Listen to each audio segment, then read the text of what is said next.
everything that you want is right now. Everything that you already have and want in life, you can get it right now. You just have to be grateful and thankful for what you have. Be humble. You know what I'm saying? You have to be humble first. Once you're thankful and grateful for the things you have, you can clear your mind and set a path and set a place and a tunnel to get there and to get to a new place of everything that you ever wanted and dreamed. But to get to that place, you have to be thankful for what you have now. Absolutely. And you know, that's kind of my thing. Like, I always say that the more grateful you are for what you have, the more God gives you to be grateful for. Ladies and gentlemen, welcome to the Soho House in West Hollywood, California. I'm your host, Vito Glazers, and this is Vito Glazers After Dark. I am here in the studio with the world-famous Nicky Films. Nicky, how's it feel to be in Hollywood tonight? Feels fucking great to be in Hollywood. I'm with Vito Glazers, the Vito Glazers, sipping on the fucking best tequila Soho House has, $60 a glass. I mean, fuck it, put it on Vito's black card, you know what I'm saying? It's a tax write-off purposes, you understand? This is a big business meeting, and you're welcome to our business meeting and understand what's going on here. Welcome to our meeting. We'd love for you to throw your questions. We're on Instagram Live right now at Vito Glazers on Instagram. And for those of you who are maybe not from Chicago or maybe not in the media world and you do not have the good fortune of knowing who this incredible artist Nicky Films is, let me introduce you. We have Nicky Films here. He's produced and shot for P. Diddy. He's produced and shot for Kanye West, Rick Ross. I mean, and we're just talking about like the last 3 days. So let's literally, I'll let you jump into this. Yeah. He's the author of thecloudbook.com. If you want to check out and support his work and real artists and see what real artists all about, go to thecloudbook.com. You got to check out the book. I just bought a copy today. Hell yeah, you did. Paid $11 in California state tax. It was worth every Big penny. supporter. I love him. Oh, brother, we got to do it right. So, Nicky, for those of you who don't know you, maybe give them a little story about you. Tell them a little bit about some of your favorite work and what you're all about. Yeah, for sure. Well, I go by Nicky Films. It's kind of like my artist name. Before that, I went by Nick Brazinsky as a director. We did a lot of videos with Chief Keef, Little Herb, Little Dirk, King Louie, a lot of the drill movement in Chicago, a lot of the hip-hop rap movement, some of Lupe Fiasco, Chance the Rapper, different things of that nature. Around the time all that was happening in Chicago and evolving, and then I kind of moved my skills and talents into the advertising world, and I've worked with such Fortune 500 companies such as Apple, Coca-Cola, McDonald's, Hennessy. The list really goes on, and I'm blessed and thankful enough just to be here. I'm really blessed and thankful to be here and enjoy my life the way that I do, because sometimes as an artist, it's like you have ups and downs in life, and some people might not make it. Some people might get there and be at the finish line and give up, or some people might deal with anxiety or depression and things of this nature. But really, it's like I had to fight through all those things and become the best person that I could be, to make the best art for the world, to share with the world, to heal the world, to make the world a better place, because I feel like as an artist and as human beings that we're all here, put on this planet, put on this spinning rock through the universe to make this place better. All that hate, all the negativity, all the division, that shit is dead. You know what I'm saying? And if the planet had its way, it would probably just extinct us already, but, it's given us some leeway. So let's be better human beings, y'all. Let's work together. I'm just here to inspire. God sent me here to disrupt things, Well, here's the thing. When you're the disruptor, you're not going to be celebrated by the disrupted. So we both... True enough. We both deal with a lot of haters. We both have a lot of things going on. So here's the thing, though. You've got this incredible resume. You've basically worked with all the icons of hip-hop, from the golden age of hip-hop to 90s, 2000s, to the modern age, now even the most biggest influencers in the industry. And you've done these incredible brand deals. I know you were just down in Art Basel working with Burger King. Yes, sir. Shooting a crazy commercial for them. And I mean, there's no brand that has not been influenced by your work. I mean, in fact, you were saying that you've even made a ton of money of just people buying your filters off of you, right? Like your presets. Sure. People want their work to look like your work. At some point, yes, it was a little fad, and I had sold a nice little amount of pre-packed filters, whatever you want to call it, toolbox, toolkit, creative. So let that be a testament to your influence on the industry, right? That people want their work to look like yours. But here's the thing: is that that's not what you want to be known for, right? Like we were talking upstairs, and that's when I was like, we got to get in the studio, get this interview going. Of course. Because you're telling me, and I relate to this. Yep. Coming from a place where we're both from Chicago, Yep. we're both from the city. We both we're basically probably made fun of our entire lives for wanting to be creatives. And like my version of making it is when my mom stopped telling me to go get a degree as a backup. At 16. Meaningful. Right? You know what it's like. It's a major moment. I knew I'd made it because I was making a couple hundred G's a year, working in creative, working in advertising, and she was still being like, well, go get a degree as a backup. I'm like, backup for what? Like, I'm killing There it, is no backup. So, as you know, as an artist, there is no backup, right? So, for me, that was my I made it moment, was when my mom stopped. I realized a year had gone by, and she hadn't mentioned anything about going to college to get a backup. Yeah. So, what was your kind of I made it moment with all these incredible accomplishments you've had? What was your moment? Yeah, where I mean, you were, I think I've always been an artist ever since I was a young child. I used to draw a lot. I wanted to be a cartoonist. My grandmother, she was a seamstress. I was always around her creative energy. I was raised by women. I had a lot of feminine energy around me. A lot of the men in my life were either not there or they were working on cars or this or that, and they were very macho and masculine.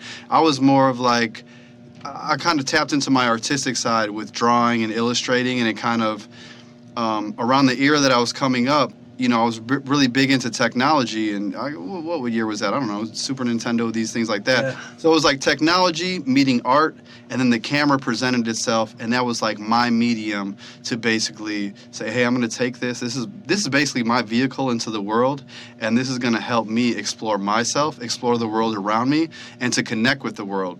So once I had my camera, I wouldn't say that I had made it, but I was on my way to making it. And I would say that the moment that I had made it, really, realistically, the moment that I had made it is when I had got paid for my first shoot, basically. You know what I'm saying? It was a group of rappers called Rap Stars. It was off of like Archer and Harlem in Chicago on the South Side. It was 4 dudes in a loft. They had paid me like $200 to come shoot some photos for them for like an hour. And like at that point, like a big old light bulb went off in my head. Like I had been doing this shit just for fun for so many years and doing it to express myself and to connect with the world and others, like I had said. And then now I'm getting paid for it. I'm getting paid for something that I love to do. I felt kind of bad. Like, this is what I love to do. Like, I'm about to, not that I'm pimping it out, but I felt bad. This is what I'm selling. I'm selling myself now. Yeah. And then I was like, well, hey, if you need this for $200, I'm sure someone else needs a shoot for $500. And then I build my brand up, and now you need a shoot for $1,000. And now the shoot is $2,000. And now if a brand wants the thing, it's $10,000 minimum. This, and that. And then you keep going on and so forth. And there's different levels to all creative endeavors and selling your artwork and what have you. Every day isn't a $10,000 day, obviously, or this day or that day. You have to come in strides, and sometimes you have to do work for others that I wouldn't say is free, but you're doing things to build your experience and to collaborate with others that's going to benefit you in the future. And a lot of artists, and I think a lot of people in general, just need to have an open mind, because especially with the world and how it's going right now, and especially with everything that's happening, you have to have imagination, and you have to have new outlets and new ways to make money, new ways to express yourself. 9-to-5s might become a thing of the past. You never know. The way that future is moving so quickly, and with robots and automation and things like this, it's like, you are never promised a future. As me, as an artist, I'm always promised a future, because I know that I'm always going to create till the day that I die. That's why I said I was going to call my film that I'm coming out with a film in summer 2020. Yeah, tell us about your movie. Called Film or Die, because there's not much for me other than expressing myself as an artist. Because if I didn't, I would die inside. I would probably die physically. Definitely die mentally. You want to always do what's in your heart, and you always want to do what you want to do. And that is the American dream, is to do what you want to do, how you want to do it, no holds barred, by any means necessary, try not to fucking hurt nobody in the process, but, you should follow your heart, follow your dreams, do what you want to do, and see it through to fruition, because not a lot of people get that opportunity, and not a lot of people get that chance, and then they're on their deathbed thinking about what could have been, or what they should have done, and it's like, you don't have to have that problem. Everything that you want is right now. Everything that you already have and want in life, you can get it right now. You just have to be grateful and thankful for what you have. Be humble. You know what I'm saying? You have to be humble first. Once you're thankful and grateful for the things you have, you can clear your mind and set a path and set a place and a tunnel to get there and to get to a new place of everything that you ever wanted and dreamed. But to get to that place, you have to be thankful for what you have now. Absolutely. And you know, that's kind of my thing. Like, I always say that the more grateful you are for what you have, the more God gives you to be grateful for. Yeah. So it's kind of like acknowledging what you have helps what you have grow.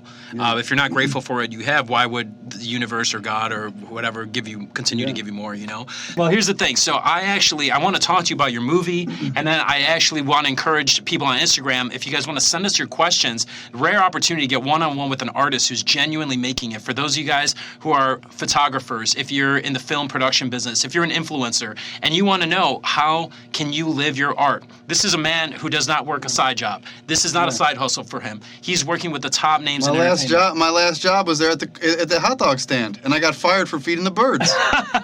I got fired for feeding pigeons. Old bread when I was 17 years old. I mean, how old are you now? I'm old. Okay, so he's older than 17. So he's been in the game it's about 2 decades later. I'm still here, baby. Listen, that makes 2 of us. Hey, and I never gave up, because when you give up, that's when you really lost. So don't quit and don't give up. Hey, man, that's the motto. So we're the Chicago refugees over here, but we want to encourage everybody who's watching on the Instagram Live, and thank you to the hundreds of you who are tuning in right now. It's really awesome. I can see it from here. But basically, I would love to encourage you guys to ask us any questions about making it in the art business, making it in Hollywood, taking your dream to the next level, taking your story to the next level. You've got direct access to both of us right now. So what I want to say here is, I know you got your movie coming out, Film or Die. Is that the right title there? Yeah, Film or Die. Film or Die. Flip on skate or die, because I'm an old school skate head, so it. So I know there's a lot of skaters, a lot of film people who follow me. So Film or Die, here's the thing. I know you're putting your story in Film or Die, but Vito Glazers After Dark, what I want to do, next 15 minutes, I want to dig in a little bit and tell me some of the stories that didn't make the movie, some of the private stuff for the grown-ups. So I know you guys are going for that PG-13 rating so you can make it to Sundance, but this is Vito Glazers After Dark. This is the Soho House in West Hollywood. Terrible things go down here when the lights go up. So we're going to just hold it down out here, and then what I'd love to do is go through the questions. Give us your questions, toughest, hardest questions. Remember, this is Vito Glazers After Dark. Ask us the most scandalous questions. Ask us the darkest questions that your heart desires, or ask us anything that is on your mind that would give you value and help you out. We definitely want to be there for you and support you. Thank you to the Soho House West Hollywood for giving us this amazing studio. And thank you for the Picantes, because, they have, I'm going to have to give them a little plug. So Soho House now does have Picante Hour. Soho House now does have Picante Hour every weeknight, Monday through Friday, from 10:30 to 11:30 p.m. Picantes are half price. So get your membership card. Come back. Bring your friends. Buy Picantes. Support the game. We're drinking tequila. We're having a great time.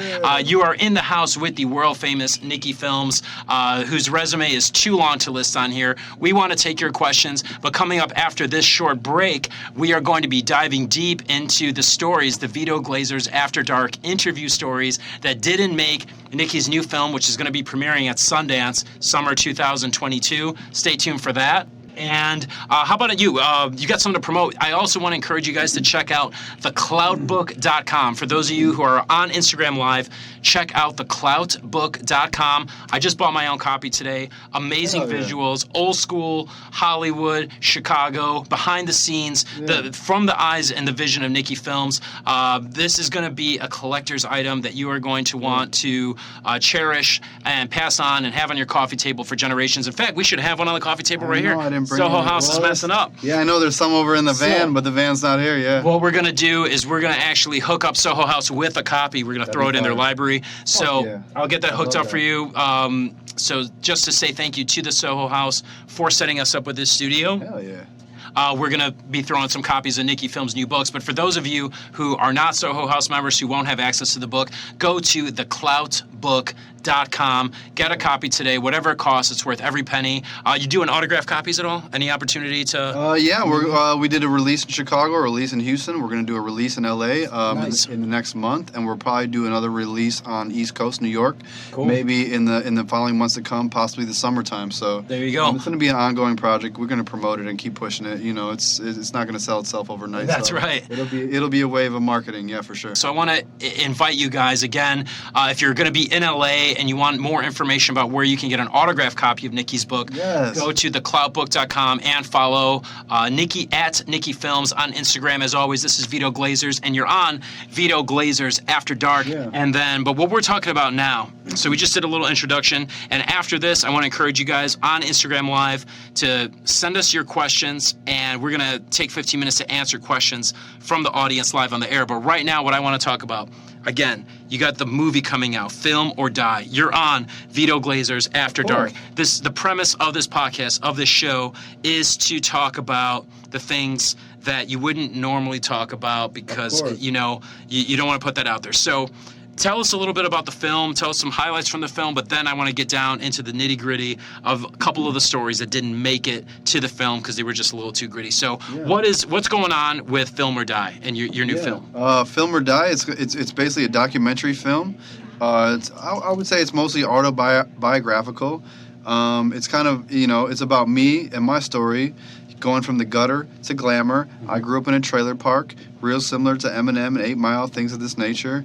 I still have a loving father, mother, family. They're divorced, what have you. I still have a great family. Other than that, but Film or Die is really kind of a metaphor for my life. Like if I didn't film, if I didn't have my camera, if I didn't have a facilitator to show me how to live in life, like I probably would die. I most likely might die, And I've had anxiety and depression, and most artists deal with certain problems like that, and people have been suicidal. So for me, it's like film or die, really, and that's as cut and dry as I could say, because it's all risk, all reward. With me, anyways, I don't know anything else. I don't know any other skills or any other way to be. I only know me.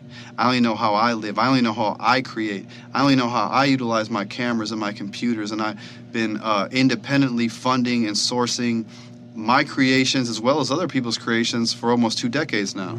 So to say film or die is basically just like to say whatever you love to do that. If it's not that, it's like give me liberty or give me death. So it's like, you might be a fucking electrician, or you might put shingles on a roof, or you might work at Taco Bell or whatever. All noble trades, no disrespect to anybody hustling. This is a story for hustlers. This is how to get your hustle up. This is how to invest in your hustle and double up. Film or die, yeah, that's the title for me, but it might be something else for you. You know what I'm saying? Yeah. It might be write or die. It might be teacher. You might be a teacher. You might be your mom. It might be mom or die. Mother is all you know, and you want to raise your child to the best of its ability, and it's like, I'm going to be a mom or nothing else. And that's who I am. I'm an artist and nothing else. I don't want to be anything. I didn't ask the universe for anything else. I didn't ask the Lord. I didn't ask no one for anything else. All I wanted to be is what I am now, and I'm so grateful and so thankful that I am an artist, and I am a photographer, videographer, a visual artist. I've got to share my work with the world. And now I just want to share my insight. I want to share my passion. I want to share motivation with the world. Not to take pictures, not to be fucking making films and doing all this shit. No, to do what you love to do. You know what I'm saying? To get your dreams out. Because your dreams are different than my dreams. And my dreams are different than yours, different than hers and his, and everyone else that's outside. So it's like, this isn't specifically like, oh, let's watch a movie about Nicky. This is like, let's watch a movie to inspire us to be better. Because he's trying to be better, and his whole life has only been working to be better than he was before. At one specific craft, which is what makes you a master what you're doing. Yeah, I think to me is like, I'm one of the firm believers, like, to kind of invest it all into one thing. You know what I'm saying? That's just me. Yep. I always wanted to be a cartoonist. I always want to do these things. I'm not fucking around drawing out here. Yep. No, I'm focused on the craft that the universe had given me. If you're a basketball player, maybe you're the best basketball player, and you put all your time into that. You're not playing ping pong. You're not playing Xbox. You're playing basketball because you're an athlete. You work for the NBA. You're getting your dreams out. You know what I'm saying? So it's like sometimes people have such a range of things they want to do, which is great and it's cool. It's always great to have like hobbies. It's always great to be multifaceted. But if you want to be really fucking great at something, you have to really hone in and get tunnel vision on that one thing. Yeah. You know what I'm saying? Like, and sometimes it might not be your favorite thing. So I do, I manage a lot of creatives, and I work alongside a lot of influencers and artists. And one thing that seems to be a common denominator amongst a lot of people in the creative industry is that the people who are most successful sometimes like myself included, we are great at the role that was picked for us. We didn't necessarily pick our role. Yes. So it's not like I was like, yeah, I want to just run a PR company, a talent agency. I thought I had specific goals and dreams, like to be on-camera talent, to do, produce certain kind of stuff. But if you want to make it, sometimes you can find that happy balance. Oh, and for sure. I don't think there's anything wrong with being in an industry that you love, getting closer to your goal, making a lot of money along the way. Yeah. And I think that's kind of what separates guys like us from like true quote unquote struggling artists, because I don't think that they necessarily focus on the value that they're bringing to other people around them, and they're just so selfish in their artwork that they try to create something, but then nobody sees it. Of course. And then they never get it to build themselves up. So there is some level of dues that has to get paid, and sometimes it's not about the role you pick, but it's about the role that picks you. Would you think is that touched on at all in your film? Of course, and I would feel like, as an artist, we have to share our work with the world. Right.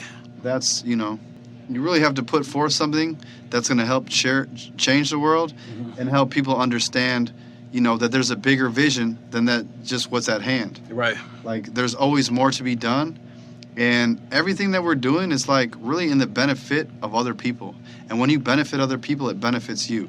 You know what I'm saying? So it's like when you reach out a hand, when you lend out a hand, when you make a new conversation, when you spark interest with a new person, a new brand, a new thing, a new idea, that's what's pushing the world forward. Not old thoughts of just, how the world used to be and playing back flashbacks. We got the flashbacks. It's locked down. We got memories for life. Let's make new memories. Let's build off the old memories. We don't have to forget the old memories. Never. We don't have to destroy them because memories are there. That's history.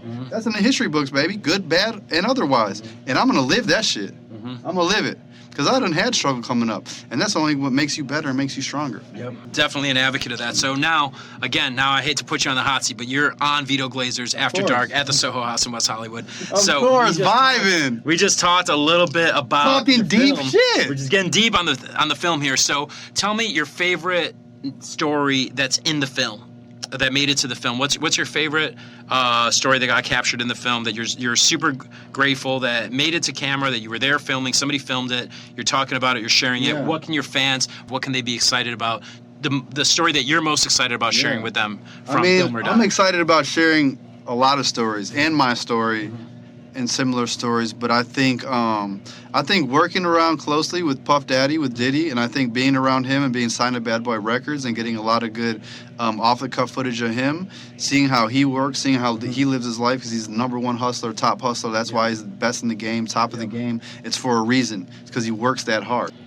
Everyone that works for him, he gives them the jewels. He gives them the tools they need to facilitate their dreams. And I was one of those people, and I understood what it takes. And it takes a lot of fucking hard work, a lot of dedication, a lot of focus. You know what I'm saying? A lot of people don't want to give up their time. They don't want to give up their Netflix. They don't want to give up their weed. They don't want to give up their beer or whatever it is. They don't want to give it up because that's more important than their dream. But when you're working around someone like Diddy, he always said it's Diddy land. I'm sent here to inspire you. That's really what I'm sent here to inspire you. And when you see a person that has all these things and these houses and these accolades and these trophies, VMAs and these Lamborghinis and all this materialistic shit that really doesn't mean shit to anybody, to be honest. It don't mean shit to me. But it is a measure of success to others in the world. And when you see that and you understand what's possible, you understand that it's limitless. Because you must be fearless. Because once you're fearless and you don't fear anything, your imagination could be limitless. You can go and get what you want. You can go and get what you want to achieve and what you deserve. When you're afraid and you don't want to leave the house, and when you're afraid and you don't want to talk to nobody, and I've been there before, I have social anxiety issues and all types of, weird tics and quirks about myself, but hey, you have to push through that shit. You have to get through that shit because we're talking about changing the world here. I'm with you. We're not talking about making art. We're not talking about making music. No, we're not talking about that. We're talking about making the world a better place than it is now. And the world right now isn't the greatest of places. I mean, it's still a beautiful place. We've had ups and downs. But if we all would come together and utilize our talents for the greater good of the earth, not of your country, not of your man, not of your woman, not of your sexual preference, not of the army that you claim, the Navy, the whatever, if we all come together as a people to be a better people and a better planet, this shit fuck Web 3.0, man. Come on, man. We Web 10.0, dog. You caught my attention. Hey, we might start fuck around and start selling love around here. Real shit. I mean, yeah. Right? Love is in low Love is in low supply. That is yes.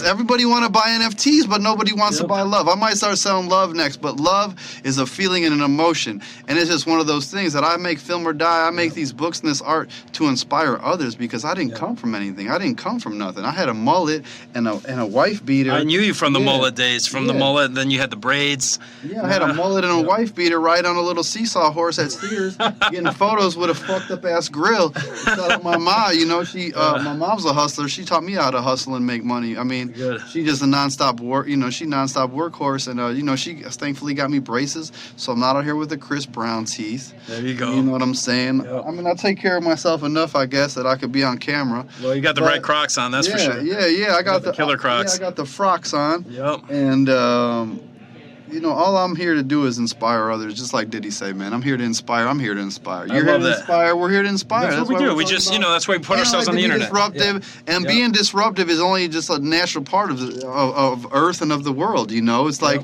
earthquakes happen, changes happen, sea tide, it rises, it lowers. Political adversaries become a neglected and elected. Mm-hmm. And with that being said, it's like, you know, don't be afraid to be who you are. Don't be afraid to say what you are. Don't be afraid to say what you believe in. Be disruptive. Be you. Be the person that you want to be. Mm-hmm. Don't be hiding behind a screen. Don't be hiding behind your phone or a mask or anything like that. Be you. Live your truth, and that's all you can do in this life, bro. Because once you start living your truth, the world will become a better place. Mm-hmm. Don't be a hateful person. Don't abuse people. Say what you want to say within the bounds of saying what you want to say, and the world's going to be a better place. Because right now everyone's so hush hush. Don't say what you want to say. Well, guess what? I say what I want to say. Absolutely. Well, that's why a lot we have in common is we're very. Most people need to say what they want to say. Yeah, and but then they go on and they get angry with the world because they have all these. Some people live their whole life living a life that they did not create because they didn't want to stand up for themselves and say, hey, no, this is wrong. This is not right. This is not who I want to be with. This is not my partner. This is not my loved one. This is not this. No, but people want to be fearful. That's fine. Mm-hmm. You know, everyone's welcome to have their own voice and opinion, live how they want to be, but live fearless, be limitless. It's Nicky Films. I grew up in a fucking trailer park like 8 Mile. You know what I'm saying? My fucking father had a terrible drinking problem. He boxed with Muhammad Ali at his fucking training camp in Michigan for 30 days. Mm-hmm. My mother, she printed the Wheaties boxes out at General Mills. She had Michael Jordan come there, Larry Bird come there, USA Olympics. My mom prints the Wheaties and Cheerios boxes. And you know, my father works in the steel mill. Thankfully, he got an opportunity to live his dreams out a little bit.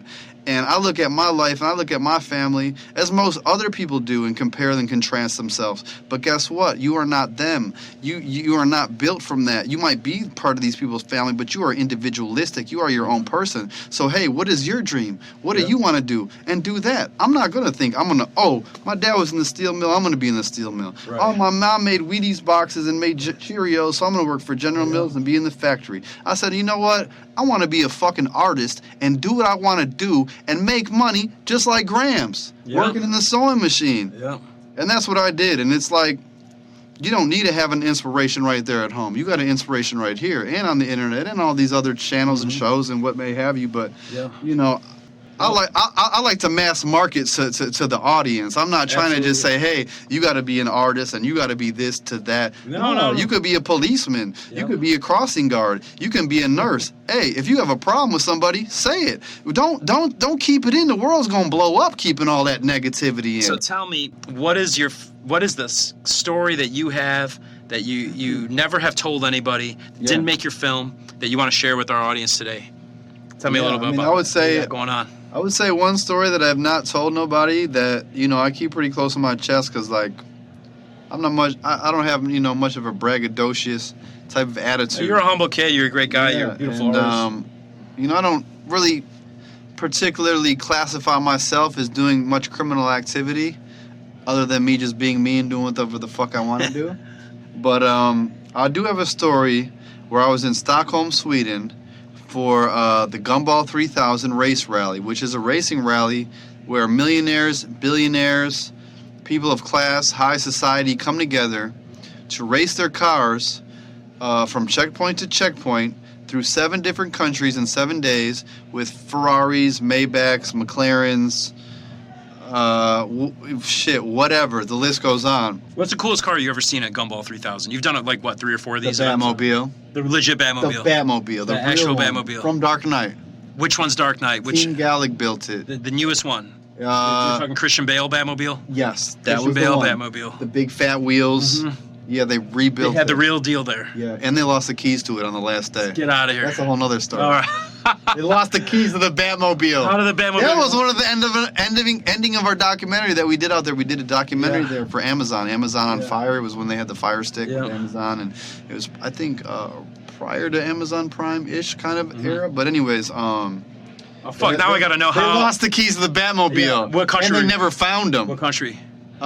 In Budapest. In Budapest, so you lost the keys. In the town square. Get out of here. Somebody probably had to stole them. And then, like, the fucking Batmobile was built on, like, an Audi chassis, so they like, had to go to, like, the Audi dealer, get a new key or They got a new shit. key. Yeah, because it was just, frivolous, external mods, you know? Oh, my God. But it was really like an Audi R8 or something, like a Batmobile mod, but, those guys got the money for it. Fuck okay, it, whatever. They know what's up. Okay, so I had to interrupt you and find out the coolest car. So the Batmobile. Yeah, so basically, Gumball 3000, it's a brand. It's a lifestyle. It's a group. It's a group of people. It's a job. It's a time and place, an event. It's multiple things.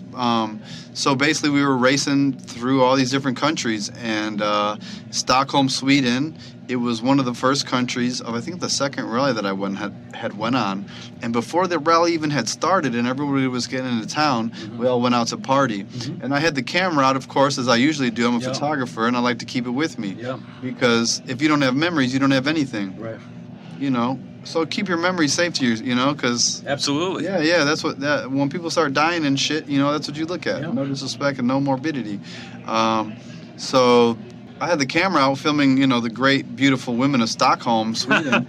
And the people at the bar said, no more camera, no camera, no camera. And I was like, well, you guys don't really work here. You guys are just like haters. Or you guys are just like local, fucking whoever's. And these women, they're feeling us. We're Americans. We got the camera. What's up?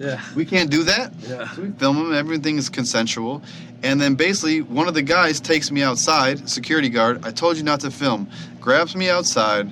Puts me into like this little corner where I'm like, okay, like what's up, bro? What's happening? Because I'm from Chicago. I'm on go mode. Don't get me on go mode. Then he just punches me, basically strikes me as hard as he can in my rib in a corner, where I can't see him from behind, and fractures my rib. So at that point, he fractured my rib, and it was hard for me to breathe. As of course, when you fracture a rib, it's very hard to breathe. There's no surgery. There's nothing like that. You got to just let that rib heal. So at that point, I had felt like massive wind loss, and I was like, no, this isn't going down like that. Film or die, like I say. I'll die for my camera. I have my camera. You're basically impeding on my creative process. So now I have to die for this shit, and now we're gonna go to head for this shit. So let's get it in. Now you broke my fucking rib. You have my camera. It's cost $20,000. It's on the floor in Sweden, in a country I've never been to, between my legs. Cool, bet, trying to figure out the next play. Someone else grabs me, which I thought was the security guard, because obviously the security is trying to get me to evacuate the area. Someone else grabs me, pulls me out to the front of the building, which looks like Harry Potter's house. I mean, not Harry Potter. It looks like a set off of a Disney thing. There's cobblestone roads, Ichabod Crane, a fucking headless horseman. All the street lamps are oil. The street is made from the finest, sweetest cobblestone. So you got us out there and Swiss fucking chocolates just flying through the you got air. us in front of Willy Wonka, Alice in Wonderland's fucking make believe house. And now I have to deal with you because you broke my fucking rib and threatened me with the camera, and now I feel some type of way because I'm really on the defensive. Right. So at that point, a lot of people were trying to get into the club. They were with the Gumball. It's like a club. Everyone's trying to get in the club. Granted, it looked like a gingerbread house. Everyone's trying to get in the club. Yeah, Willy Wonka's club. Well, now I feel like, you've broken my rib, and I'm fucking half passed out because I've been drinking all night, and I have jet lag, and I've just flown here 20 hours from America, and I can't use my camera, and I can't film your girls, and now you're fucking pissed about it, and now you broke my rib, and now you're trying to take me outside. Well, guess what? I don't like that. So I turned around, as any great Chicago South Sider would do. do. Yes. And I defended myself, and I fucking hit him in his face as hard as I could. I hit him so hard I broke his nose. Blood literally splattered across the fucking cement into the fucking the line. People are, oh my good, that's Nicky. What's wrong with him, man? He's acting crazy. This is that. They didn't know that my fucking lung, I damn near almost punctured a lung because you fractured my fucking rib. You put my camera at risk, which is my livelihood. Yeah. So now if you want to play with my livelihood, that's how I make money. That's how I pay my rent, my car payment. That's how I provide for my family. So now you're fucking with me out here in Sweden, and I'm from Chicago, and we ain't going for none of that shit. I don't work with Chief Keef, Little Dark, Little. I've been literally shot at a drive-by off 87th and Essex at a Sly Polaroid Little Herb shoot. Alan Awesome, we were at 87th and Essex. I got shot at, and I had to duck behind a Porsche. So with that being said, like, I'm not gonna let anyone just tell me where I can and what I can't do with my camera and where to put my fucking shit and where not to do. And that has to be partially being an American. And I'm a fearless American. It's one of the greatest things you can be in this life. Right. So you punched the security guard. What happened next? So I punched the fucking security guard. His fucking blood, his shit turned into the Exorcism 3. It was like Friday the 13th. I said, wow, now I'm really in trouble because I really hurt this man because I'm defending myself and I'm basically in Sweden in a dark cobblestone street with Ichabod Crane oil lights down the way. So as soon as I hit him in the face, I'm like, okay, I look left, look right. All I see is like bricks into the darkness. Bricks in the darkness. I hear horse hoofs. I hear horse hoofs coming through the darkness. Yes. I look off. All I see is a Swedish countryside, and I'm thinking, where the fuck am I gonna run? Because if I'm in Chicago, if I'm in Humboldt Park, if I'm in Wicker Park, I'm in, I don't know, the your Loop, spots. Yeah. I'm gone. I'm in the middle of nowhere in a country that I never fucking been to, and there's nowhere that I could see and no discernible way for me to go and escape this situation. It sounds like a nightmare. So I'm like, holy fuck, I just destroyed this guy's face. I don't know who he is. I don't care. And then I had like 6 police officers come up to me. Of course, they don't have guns. They don't have fucking anything because it's like, it's like a different world over there, basically, So basically, they have badges on their arms, and they're wearing like Ralph Lauren polos with like a little stick. They have no guns or nothing, so I didn't know who the fuck they were. But then at that point, I was like, oh, these are the police, and they're like, sit down, sir, before we hurt you. And I'm just like, I don't know where I'm gonna run. Right. You know what I'm saying? Right. Yeah. It's my first night in town. Yeah. I don't even know if I even had a hotel room. Yeah. I don't even know if I had anyone to run to. I don't even know if I had anyone to call. Yeah. I don't even know if I even had my phone or it was charged. I just knew I was with the homies filming a bunch of beautiful Swedish women, and now my rib is fractured, and I'm dealing with the police, and I feel very threatened, and I must get my way out of this. Holy cow. So how does this escalate? Because I know we're short on time, so I'm just like, yo, you got to understand, being alone in the middle of nowhere in a foreign country, and you see nothing but darkness and candlelights, and a bunch of people telling you to stop. So I had sat down on the curb. I got beat up by about 6 police officers. No, they actually hit you. Yeah, they beat me up. They punched me in the face, they kicked me, did all this shit. It's like, you're kidding me. nothing like.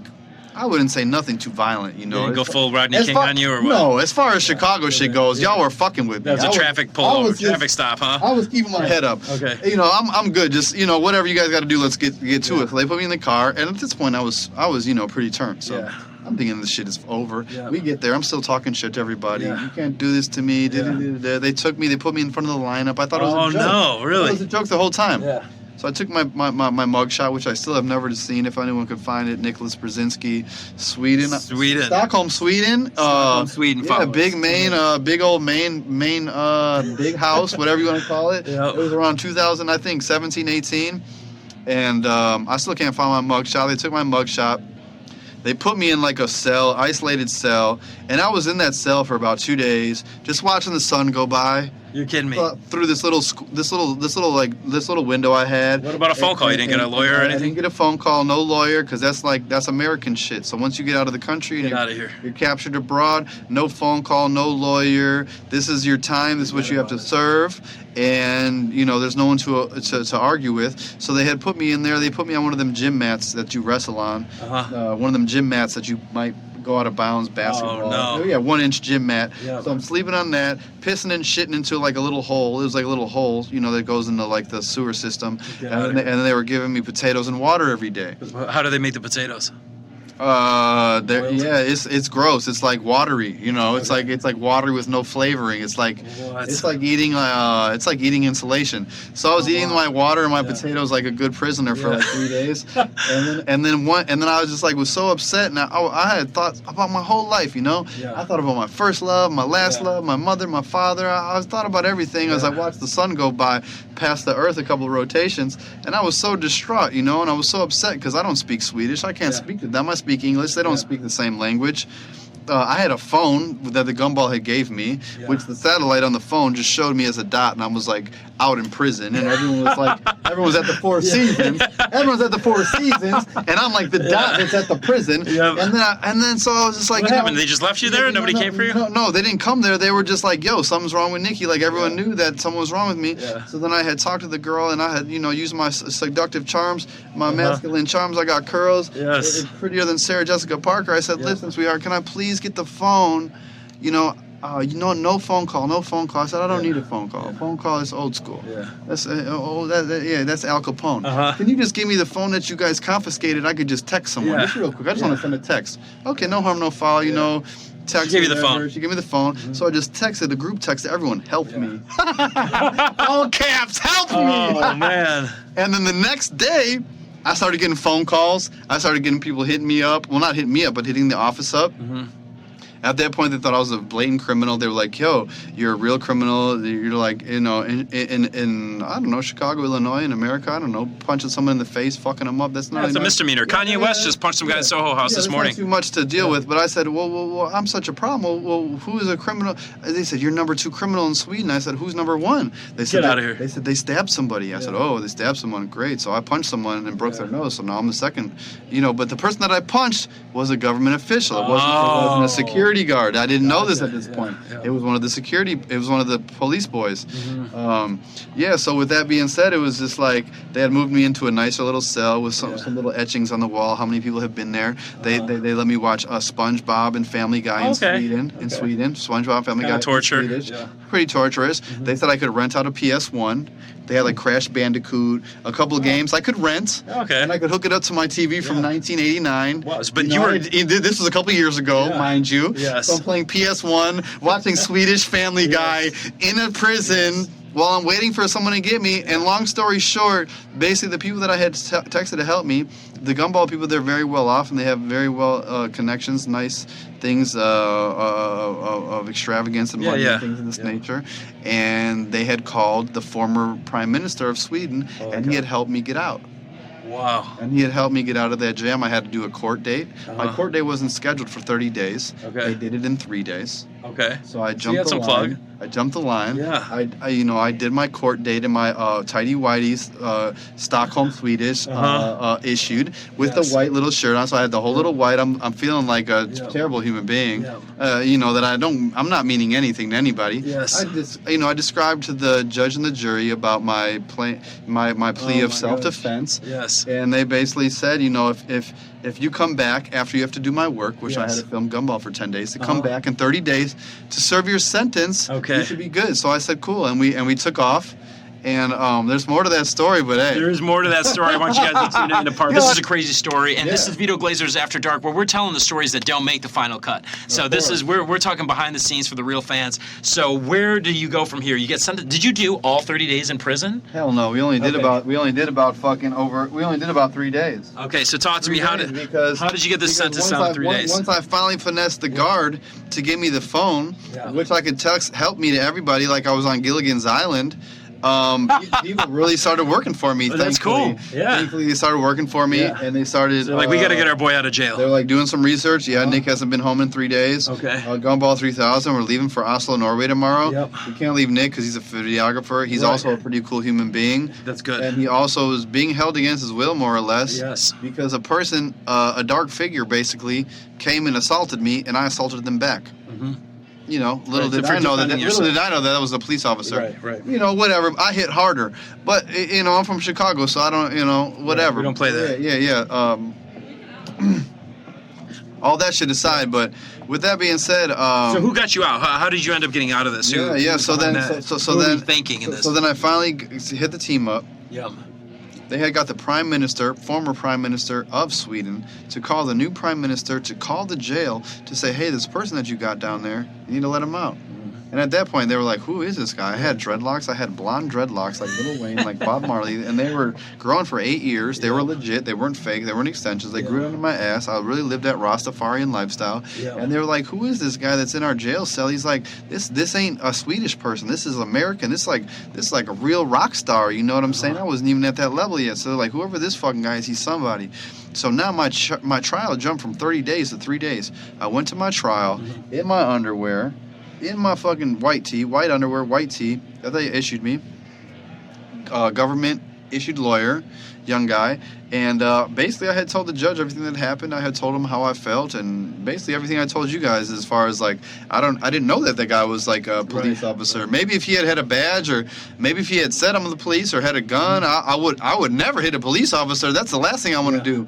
But when you come up to me and you're very forceful and you're looking like a security guard, and we're in Sweden and it's looking like 1930s Ireland, I don't know, dog. No disrespect. Right. But like I'm fending for myself right now, and you know it leads to one thing, leads to another. I tell him that story. He basically tells me, hey, I'm understanding it. I get it. You got to go to work and finish filming. Well, you still have to pay your debt to the Stockholm's, whatever, Swedish society, I guess, you know, whatever they want to say. They said, so we'll give you a 2 weeks, 14-day leave as long as you come back and agree to fulfill your 30-day sentence. Get out of here. Yeah, if you want to sign the paperwork. Yeah. Lawyer looked at me crazy. I said, okay, cool. I want to get out because I need to go and meet my friends and do my work and get it back to America. So I signed the paperwork. I left. The lawyer, who is a fucking great lawyer, he's hardly lost any cases, a new young lawyer, he said, you know, based on what you've done and based on what they've given me and all your testimony, that you should be in no way outside of the prison at this time. They made a mistake, or you must know somebody or something. I said, you know, I don't know what's going on, but thankful for letting me out. I had got out. I had told my boy, you know, hit him on the collect whatever the call was. Hey, I'm out here. I need to get picked up from jail. I've been stinging for 3 days. My man, he's a very ladies' man, you know, very gentleman. Okay. Says, hey, I'm going to send some girls to come pick you up. We already left the country. We already left Stockholm. We're in Oslo, Norway. I said, well, that's cool. That's the next stop. I'll meet you guys there. Let me just go to the hotel, grab my things. So at that point, the lawyer said, wow, well, you know, I don't want to advise you, but if you want to leave and never come back to Stockholm, that would be great because then you won't be arrested. And I said, well, I don't plan on coming back, so I'm leaving.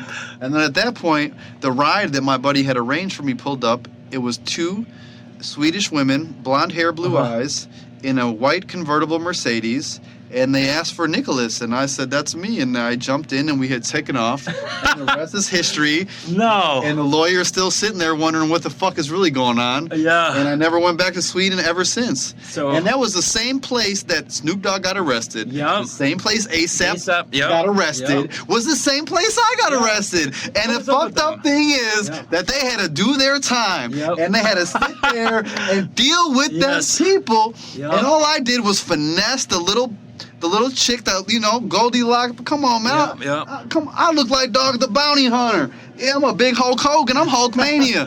I said, come here, sweetheart. I look like Michael Phelps swimming in this ocean. There you go. He gave me the phone. I said, hey, help me. That's right. And what I texted them, it was a lot more beneficial than whatever Snoop did. I don't know what Snoop did. Apparently Snoop's not texting I don't know if he hit his plug up. I don't know if A$AP, they might have hit the record label up. Yeah, we hit the prime minister up. Yeah, that's the type of money we're talking about. Now, I'm not saying I have that type of money. I'm just around that type of money. Right. You know what I'm saying? Because you don't have to have all these things in life to live that life. No, absolutely. I don't have to own a Tesla to ride around talking on the phone with no one driving a Tesla when it's Vito Glazers' Tesla. Well, we were just... You understand what I'm saying? You gotta have the LA car, you know what I mean? You gotta shout out Elon Musk. I just support his work. That's an incredible story. So you basically get arrested in Switzerland. You text the gumball crew, Stockholm, Sweden. You get arrested in Stockholm, Sweden. I would like to go to Switzerland, though. Yeah. And I would like to not get arrested there. Well, yeah, just like don't steal. Stockholm is cool, though. It's a lot of people that look like me. White, blonde hair, blue eyes. I was going to say, maybe that's what they thought that maybe you were local. I would have guessed you could have been from Sweden. They were waiting for the next big serial killer. I said, I'm not it, man. I'm just an artist, and I just got caught up in some Chi-Town drama. Well, in Chi-Town, you're definitely getting beat by the cops, so it definitely left you a little bit. I mean, in Chicago, you can punch people in the face, stab people. You can do a lot of things. I'm not advocating for for anything. No, but no, you no. can do a lot of things in Chicago and go home at night and get away with the thing. Yes, and that's yes. kind of how I was feeling about Yes, the thing. But then I was like, I'm actually not home, Yeah. and I shouldn't be assaulting people. Right. And I felt bad that I had to actually feel that way, Yes. you know. But hey, when I'm doing my job, I don't know nothing but else my job. Listen, brother. Is there anything you want to say to the people of Stockholm?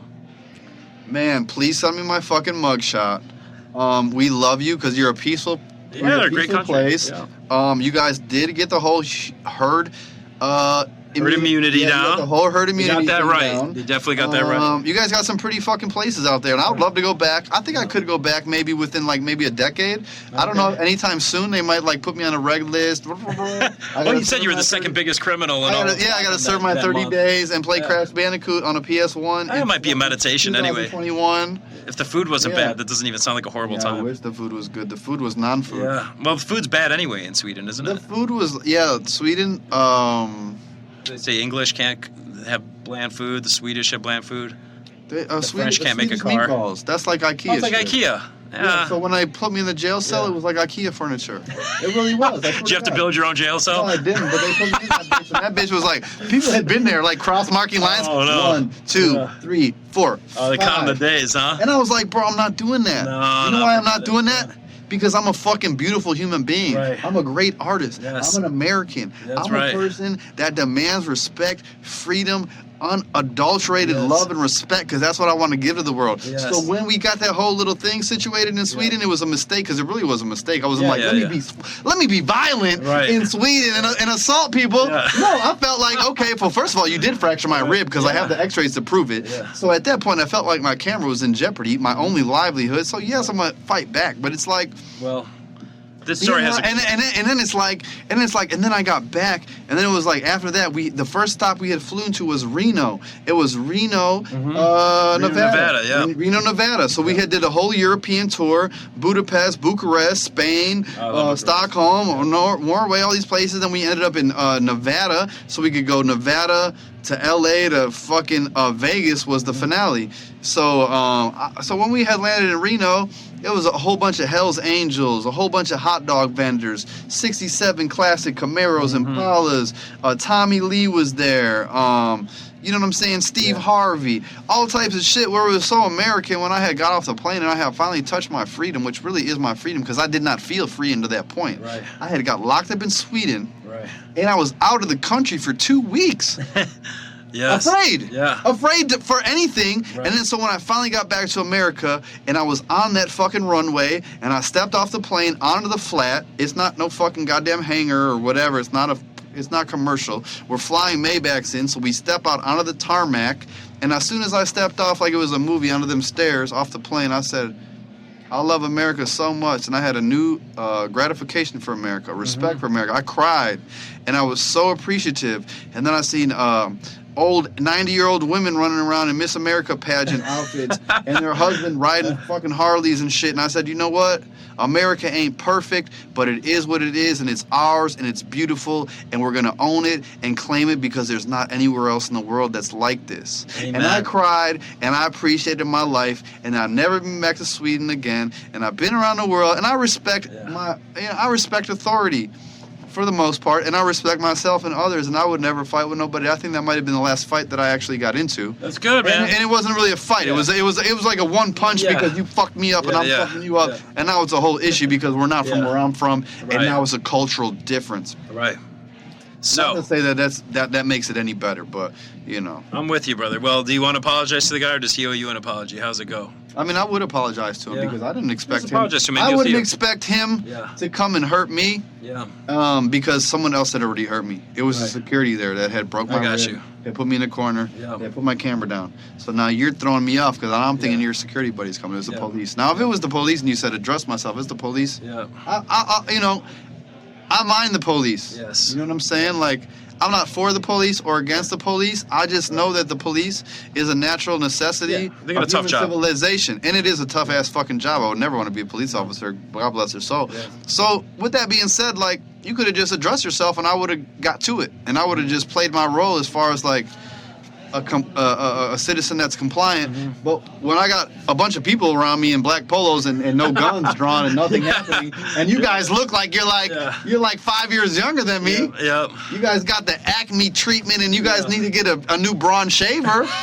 you guys looking young, man. So shout out to the police in Stockholm, Sweden. You guys gotta get some varsity players on there so we know that you're actually the police. Announce yourselves. Get a badge, Anyways, man. we hope you guys have enjoyed a little story time here. This is Vito Glazers After Dark, the untold stories of Hollywood. You're in the house with the world famous. Only more stories to come. Only more stories to come. If you actually enjoyed that story and you want to see the whole behind the scenes on how he's worked with Diddy, Bad Boy Records, Kanye West, Rick Ross, A$AP Rocky, your whole all your favorites from your playlist and where he's going from here, you can see this. You can see the visuals from that. Check out them all. Check out thecloutbook.com. You can see this amazing book. Follow Nicky Films on Instagram if you want to learn more about his live events coming up in LA, Miami, Houston, Chicago, everywhere. This guy's all over the world. And make sure that you tune in to the Film or Die. It's coming to the Sundance Music Festival this summer, 2022. It's a classic before it's even hit, just like all the Nicky Films. Inspire people, you know what I'm saying? Like others have inspired me, I'm going to inspire others, you know? So you got a minute left. Give some inspiration to the listeners, sat through the story, who appreciate us for what we're doing. Give them 1 minute of inspiration. You got a minute on the clock to inspire the people. I feel like Steve Kerr in the buzzer beater right now, man. It's like I'm a Chicago bully, and I would just say, like, live your passion, live your truth. A lot of people, they do things that they don't necessarily want to do, or they do things that they don't necessarily mean to do or have to do. And I would just say, like, love yourself first. Love the world around you, and then take it by storm, because we all have our own story. We all have our own footprint to put on this bitch, and nobody is greater than nobody else, and we're all the same. And the same way that I treat celebrities and shoot celebrities is the same way that I treat you and shoot you when you book with me, because humans are humans to me, and it's a beautiful thing. So you can be either a piece of shit human or a great human. Just like half the celebrities I met, they're pieces of shit. And I won't tell you who. And the other half are beautiful human beings, and I love them to death. And it doesn't make anyone greater or positive, negative, or anything like that. We're all here on this rock together, and we got to figure it out. And with that being said, we all really need to follow our hearts. And once we follow our hearts, I think the universe is going to put us in the great path, the great way, that, you know, it's gonna benefit for us. Or you want to call it God, universe, whatever it may be that you call it. You know, you have to manifest your future, and you have to go and get your future, because, you know, talking doesn't work. Working works. So keep working. Keep working, and you're rocking with us. Nicky Films in the house, Chicago's best videographer of all time. And this has been the inaugural first episode of Vito Glazers After Dark. Hello, everybody, and thank you so much for tuning in to our latest episode of Vito Glazers After Dark, live from the Soho House in West Hollywood, California. And if you enjoyed tonight's episode and you'd like to know how you can support us, I invite you to check out one of our affiliate partners, Try Carrot.